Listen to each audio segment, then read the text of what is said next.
काफी इंतजार के बाद हमको मौका मिल चुका है स्वामी ओम से बात करने का। स्वामी ओम आज किसी परिचय के मोहताज नहीं है। बिग बॉस से उन्होंने काफी पॉपुलैरिटी हासिल की, उनके ऊपर काफी इल्जाम भी लगे। आज हम उनसे बात करेंगे।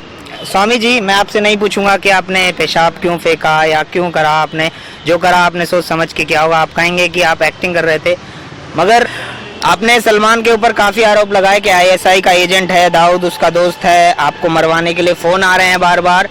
आपने एक और इल्जाम लगाया कि वो उनको एड्स है, वो इसलिए शादी नहीं कर रहे कि उनको एड्स है।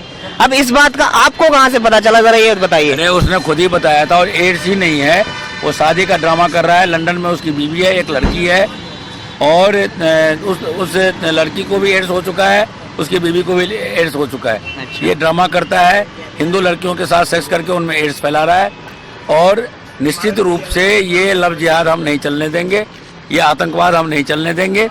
क्योंकि उसने खुद ही कहा था 30 दिसंबर को, जिस दिन मैंने उसको पीटा था सलमान खान को, उसने कहा था कि आपने थप्पड़ मारा था। उसने कहा था कि आप अभी भी आप नेट पे देखिए, सलमान खान का दाऊद के साथ में दुनिया भर के फोटो आपको मिलेंगे जो ओरिजिनल है। तो ये निश्चित रूप से उसी ने कहा कि वो दाऊद इब्राहिम का दोस्त है, अजहर मसूद का दोस्त है, हाफिज सईद का दोस्त है, अबू सलेम का दोस्त है, आईएसआई का एजेंट है। वो 100 करोड़ रुपया बॉम्बे के फिल्म प्रोड्यूसरों से उगाही करता है जी, जो दाऊद को भेजता है सलमान। तो ये सब जानकारी, इतनी बड़ी बड़ी जानकारी आपको प्राप्त कहाँ से हुई है? मतलब भारत की सरकार को ये सलमान खान ने खुद कहा है। अच्छा। और उसके ऊपर में एनआईए की इंक्वायरी शुरू हो गई है। बहुत जल्दी सलमान खान गिरफ्तार होगा। उसकी जो दोस्ती नरेंद्र मोदी के साथ है वो काम नहीं आएगी। नरेंद्र मोदी से भी मैं मिल गया हूँ, और राष्ट्रपति से निकलने के बाद। हाँ। अच्छा। अभी आप जो अध्यादेश देख रहे हैं जल्लीकट्टू पे, उसके बारे में भी मैं मिला था, उसी समय इसके बारे में बात हुई थी। अच्छा। तो ये गिरफ्तार होगा, और मार्च में जो उसका जोधपुर में डेट है उसमें भी जेल जाएगा वो। मगर अभी हाल ही में आपने एक पत्रकार के ऊपर मुंह पर पानी फेंक दिया, वो उसके बारे में क्या कहना चाहेंगे? देखिए, जाहिर सी बात है, पत्रकार बार बार वही बानी के बारे में पूछ रहे थे कि आपने पेशाब क्यों फेंका जी। भाई, वो बानी मेरी बेटी है जी। मैं जब कह चुका हूँ कि वो पेशाब नहीं पानी था जी, तो बार बार उसी सवाल को पूछने की क्या जरूरत थी? दूसरी बात, बानी पे पेशाब फेंकना तो पेशाब की बेइज्जती है, क्योंकि बानी का आप नेट पे देखिए, सारे उसके नंगे फोटो आपको मिलेंगे। आपने बानी को प्रोस्टिट्यूट, यानी हिंदी में मैं उसका बताया, वो भी कहा आपने, मैंने एक वीडियो देखी थी। बिल्कुल, मैंने बानी को ही नहीं कहा। लाइट जला के रखिए आप थोड़ी। प्रियंका को छोड़ करके जितनी भी लड़कियां वहां पर थी, उनसे बिग बॉस खुद ही प्रोस्टिट्यूशन करवाते थे, और उसके बदले में इन लोगों को प्रोस्टिट्यूशन कराते थे। मतलब इतना घिनौना काम? हाँ, ये बिग बॉस का काम है। और प्रोस्टिट्यूट आप सच कह रहे हैं? हाँ, वो रात को उनको निकालते थे लाइट ऑफ करने के बाद कन्फेशन रूम के गुप्त रास्ते से, और उसके बदले में उनको वो कोकीन, हफीम, चरस, गांजा ये सब देते थे। तो वो ये सब पाने के लिए वो सब कुछ करती थी। तो आप इतने दिनों तक फिर रहे क्यों? आपने वहाँ से आवाज क्यों नहीं उठाई कि मुझे बाहर निकाला जाए इस घर से, मुझे नहीं रहना? 50 लाख रुपए भाड़ में गए आपके, मुझे इस घर से बाहर निकालो। आपने एक आंदोलन क्यों नहीं करा? आप तो बाबा हैं। वहाँ पर किडनैप था, मुझे अपने जान की फिक्र थी। हाँ। पहले जान बचा करके आप लोगों के बीच में आना था। यदि वो मुझे वहाँ पर, जैसे उन्होंने कहा था कि आपकी हत्या करके हम आत्महत्या दिखा देंगे कि शर्म की, मतलब आपको हत्या करने की धमकी दी गई बिग बॉस से? 15 अक्टूबर को ही दे दिया था, जिस दिन मैं गया था बिग बॉस के घर में। मतलब आप कहना चाहते सिर्फ आपको हत्या की धमकी दी गई थी या बाकी सबको, कंटेस्टेंट को? भाई, सीधी सीधी बात है, टीआरपी मुझसे मिलनी थी, इसलिए हमको ही धमकी देंगे ना, क्योंकि जो एक्टिंग वो मेरे से करवाना चाहते थे वो मर्जी से करने वाला था नहीं। बिल्कुल। तो धमकी देकर के, ब्लैकमेल करके उन्होंने मेरे से करवाया, और मुझे करना पड़ा क्योंकि मुझे सही सलामत बाहर आना था। तो सर, आपने ये सब बातें तो ठीक है, मगर एक साधु संत हमेशा साफ सुथरा, एकदम स्वच्छ रहता है। आप पे ये आरोप भी लगवा दिए बिग बॉस कंटेस्टेंट ने कि आप में से बदबू आती है, आप साफ सुथरे नहीं रहते। ये तो अभी आपके साथ में मैं खड़ा हूँ, आपको क्या मेरे से बदबू आ रही है? बिल्कुल नहीं, बिल्कुल नहीं। मेरे ख्याल से खुशबू ही आ रही होगी। बिल्कुल आ रही है। नहीं लगा था। मगर उनके पीछे आप कहना चाहते हैं वो एक्टिंग कर रहे थे, वो भी उनको लाइन दी गई थी? बिग बॉस हम मेरे माध्यम से टीआरपी बनाने के लिए जितनी भी गंदी बातें करवा सकते थे, हरकतें करवा सकते थे, वो उन्होंने किया। मेरे नाम पर उन्होंने 500 करोड़ रुपए कमाए। अच्छा, तो अगर आपसे मेरी बात हुई थी कुछ दिन पहले, आपने कहा था कि आप बिग बॉस के घर में दोबारा जाना चाहते हैं, तो फिर अब आप दोबारा क्यों जाना चाहते हैं? फिर छोड़िए बिग बॉस को। छोड़ूंगा नहीं मैं, उसका वजह ये है कि बिग बॉस के ऊपर, सलमान खान के ऊपर जितना आरोप मैं लगा रहा हूँ, उस सब का सबूत मैंने बिग बॉस के घर में छिपा रखा है। बिग बॉस और सलमान खान ये सारे गिरोह 6 जनवरी से लगातार मुझे फ़ोन कर रहे हैं, लेकिन मेरा शर्त है, उस शर्त को मानेंगे तो तब तो मैं जाऊंगा प्यार से जी, नहीं मानेंगे तो जाहिर सी बात है 27 तारीख को सुबह 7 बजे मैं उनकी हड्डियां तोड़ दूंगा। 26 तारीख को हमारा रैली है लोनावाला में। अच्छा, इनका फिनाले होना था 28 तारीख को, डर के मारे 28 तारीख को रात में होना था फिनाले का फंक्शन। हाँ। इन्होंने मेरे से बचने के लिए, मार से बचने के लिए 27 तारीख कर दिया है। बिग बॉस के इतिहास में पहली बार सुबह 7 बजे वहां पर फिनाले किया जा रहा है। अच्छा, और ये मेरा डर है, लेकिन मैं उनके इस चालबाजी को मैं सफल नहीं होने दूंगा। सुबह 7 बजे ही मैं हड्डियां तोड़ूंगा उनकी, यदि मेरे शर्त के मुताबिक मुझे नहीं बुलाया तो। और मेरा शर्त ये है कि मुझे 5 करोड़ रुपया अलग से और पर डे 1 लाख रुपया देने का उन्होंने वादा किया था, पहले वो पेमेंट करें। अभी तक आपको मतलब 1 भी रुपया नहीं मिला? पैसा नहीं दिया। और दिल्ली के प्रेस क्लब ऑफ इंडिया में आकर के वो मेरे पाँव पे नाग रगड़ करके सलमान खान और उनके लोग माफी मांगे और प्रियंका चड्ढा को साथ में बुलाए। अच्छा। तब मैं जाऊंगा प्यार से, फिर मैं तो कोई तोड़फोड़ नहीं करूंगा। ठीक है जी। तो मैं 27 तारीख को सुबह, 26 तारीख को मेरी रैली है। हाँ। मैं सभी दर्शकों से मैं अपील करता हूँ, आप लोग अधिक से अधिक संख्या में वहाँ पर पहुँचे। लोनावाला मैदान में मेरी रैली है और 27 तारीख को सुबह 7 बजे वहाँ पर हम हमला करेंगे। उसमें हमारा साथ दें, क्योंकि ये सबसे गंदा शो है, भारतीयता को, हिंदू धर्म को बर्बाद करने वाला शो है। मुझे टूल बना करके इस्तेमाल तो आपको मतलब जाने से पहले नहीं पता था कि वो गंदा शो है? मैंने कभी जिंदगी में शो देखा नहीं था। अच्छा। यहाँ तक कि मतलब आपके जो समर्थक है उन्होंने तो बताया होगा आपको? मुझे टाइम नहीं मिला उसके लिए, मैंने अभी तक भी बहुत शो नहीं देखा है। अच्छा। ये 2.25 महीना रहने के बावजूद भी बाहर निकल के भी मेरे पास में टाइम नहीं। आप देख ही रहे हैं कि मैं आपको कितने मुश्किल से कहाँ पर मैं आपको मैं बताना चाहूंगा, हम सुबह से लगे हुए हैं और इस समय बाबा जी हमको मिले हैं, काफी बिजी चल रहे हैं। ऐसे कंधा मिला करके पूरे वर्ल्ड में, सिर्फ भारत को ही नहीं, पूरे वर्ल्ड को राम राज्य में मैं कन्वर्ट करने जा रहा हूँ। अच्छा, बहुत बहुत धन्यवाद सर। अब मुझे जैन साहब से कुछ बात करनी पड़ेगी, जो कि भारत को बर्बाद करने में लगी हुई है। इसी के साथ साथ मैं एक बात और बताता हूँ कि हाल ही में आपने नोटबंदी देखी होगी जी। नोटबंदी भी जो हुई है बाबा के कारण हुई है। और दूसरी बात और बताता हूँ, नोटबंदी के पीछे भी बाबा हैं। बिल्कुल बाबा हैं। मैं उसके तो बाबा जी, अभी जैन साहब ने बताया कि नोटबंदी का जो फैसला प्रधानमंत्री ने लिया उसके पीछे भी आप थे, आपकी राय थी उसके पीछे? मेरी राय ही नहीं, मेरा आंदोलन भी था। पिछले 30 वर्षों से मैं नोटबंदी के लिए मैं संघर्ष कर रहा हूँ।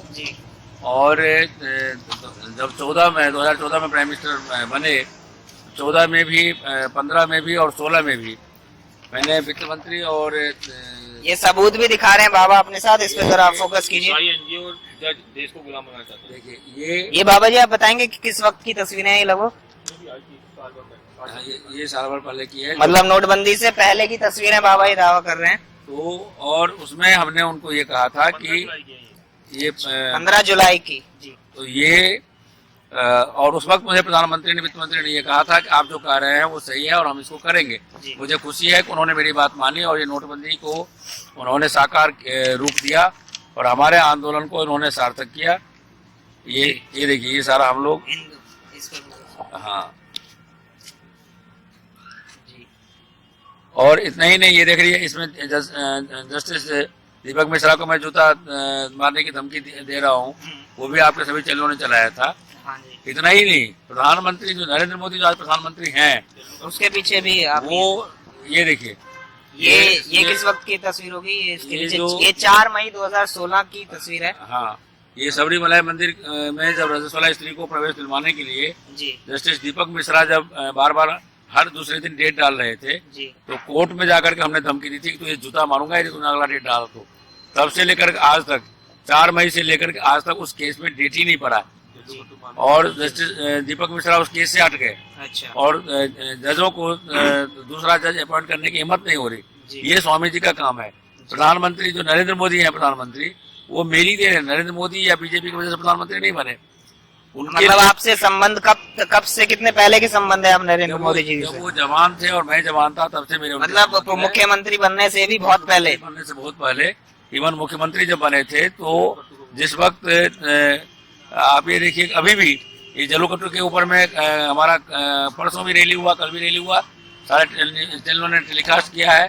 प्रधानमंत्री राष्ट्रपति से जब मैं मिला तो उन्होंने मुझे ये कहा कि अध्यादेश हम जारी लागू करेंगे और वो अध्यादेश लागू कर रहे हैं।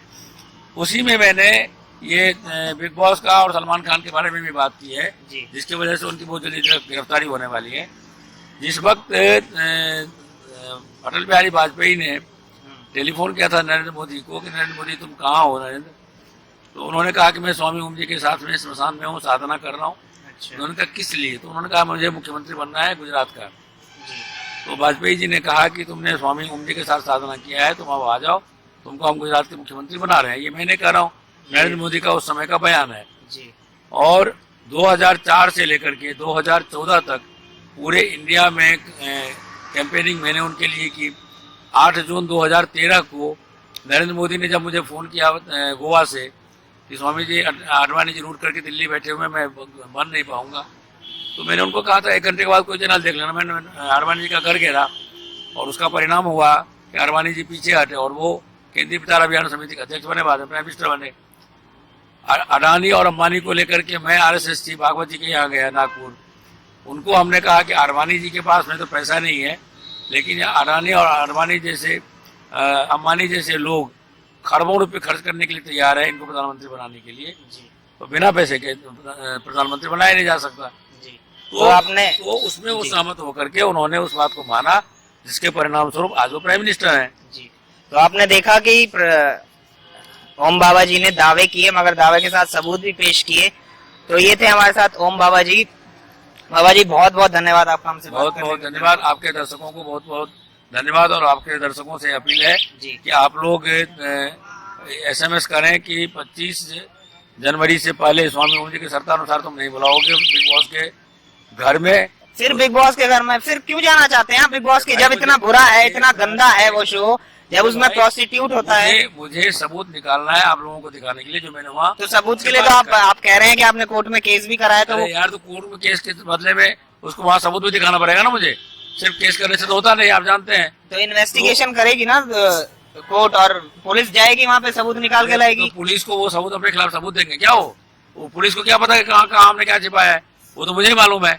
दूसरी बात, यदि वो मेरे शर्त के मुताबिक मतलब किस तरीके के सबूत है वो, मतलब क्या छुपाया आपने? वो जितने मैंने आरोप लगाए हैं सारे सबूत वहाँ पर मौजूद। मतलब किस तरीके से, कुछ तो एग्जांपल दीजिए। जितने भी मैंने आरोप लगाए हैं वो लंबी कहानी है। मतलब वो ड्रग्स व्रग्स सब आपने छुपा के रखा है वहाँ पे? मैंने नहीं छुपा रखा, उन्होंने छिपाया हुआ है। नहीं मतलब वहाँ पे मिलता था, आपने सबूत के तौर पे छुपा रखा है? हाँ, सबूत के तौर पर छिपा रखा है। तो वो सारा हम निकालेंगे, और नहीं मेरे शर्त के मुताबिक प्यार से नहीं बुलाएंगे तो 26 को मेरी रैली है। सभी को मैं आमंत्रित करता हूँ कि आप लोग वहाँ 26 को पहुँचे। उस रैली में बिग बॉस के खिलाफ रैली है, और बिग बॉस के इतिहास में पहली बार 28 जनवरी को हमेशा फिनाले होता था रात को। इस बार डर के मारे उन्होंने 27 जनवरी को सुबह 7 बजे फिनाले रख दिया है। 7 बजे हम वहाँ पर हमला करेंगे, सलमान खान की हड्डियाँ तोड़ेंगे, बिग बॉस के लोगों की हड्डियाँ तोड़ेंगे, और जो पार्टिसिपेंट्स हैं उनको लेकर के आप लोगों के सामने करेंगे, जो सच्चाई बताएंगे। चलो ठीक है, ये तो सब राजनीति से जुड़ी बात रही। नहीं ये देशभक्ति है, देशभक्ति की बात कर रहा हूँ मैं, ये तो देशभक्ति की बात रही। मगर अब मैं एक हल्का सवाल पूछूंगा कि देखिए, ये तो आपने दिखाया अभी, ये अन्ना हजारे को आप लोग बड़ा प्यार करते हैं। अन्ना हजारे का पर्दाफाश भी हमने ही किया हुआ है, किताबें लिखकर। ये देखिए किताब भी दिखा रहे हैं बाबा जी एक सबूत के तौर पर। बाबा जी एक हल्का सवाल कि आजकल आपकी जिंदगी किस तरीके से बदल गई? आप आजकल बहुत मीडिया हाउस में जा रहे हैं तो काफी बिजी रहते होंगे, उस बारे में कुछ बताइए। ऐसा है, मैं इंडियन मीडिया को तो मैंने बंद कर दिया है, सिर्फ आपको दे रहा हूँ मैं इंटरव्यू। सिर्फ अभी विदेशी जो चैनल्स हैं वर्ल्ड वाइड, उनके जो एजेंसीज हैं, जैसे यहाँ पर ANI है आपके इलेक्ट्रॉनिक मीडिया का, वैसे ही जैसे BBC वर्ल्ड है, वैसे अमेरिका है, इन लोगों को ही अभी मैं दे रहा हूँ। तो वो आपसे किस तरीके से सवाल पूछते हैं? इसी तरीके के मतलब आरोप प्रत्यारोप वाले? नहीं, उसमें इंटरनेशनल सवाल भी होते हैं, जैसे ट्रम्प के बारे में, पुतिन के बारे में। तो ट्रम्प और पुतिन के बारे में आपसे ही क्यों पूछते हैं वो सवाल? इसीलिए क्योंकि मैं ग्लोबल पॉलिटिक्स के साथ जुड़ा हुआ हूँ।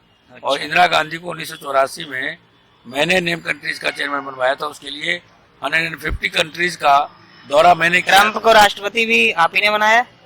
ट्रंप को राष्ट्रपति तो उनके पैसे और वोटर ने बनाया है, लेकिन मेरी शुभकामना पहले से उनको थी और आगे भी रहेगी। तो बहुत बहुत धन्यवाद सर आपसे बात करने का, मैं आपसे हाथ मिलाना चाहूंगा। बहुत बहुत धन्यवाद।